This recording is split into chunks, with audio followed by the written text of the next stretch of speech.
Hi everyone, my name is Dwayna. I wanted to talk to you a little bit about my experience with research.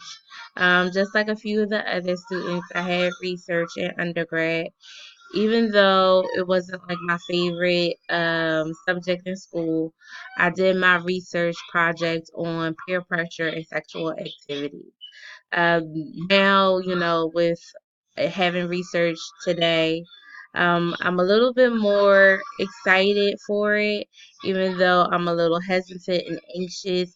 Again, research is not my favorite subject. When I think of social work, I do think of policy and dealing with clients and, interpersonal interactions, and a little less on research, but I am excited to see how research is fully incorporated on the master's level.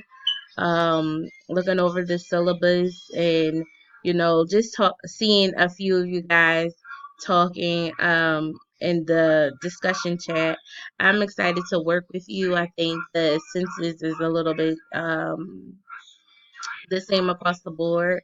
Everyone has anxieties about, research. It's not everyone's favorite subject, but, hopefully working together, we could get through it. We could get through this course and we could get through to graduation.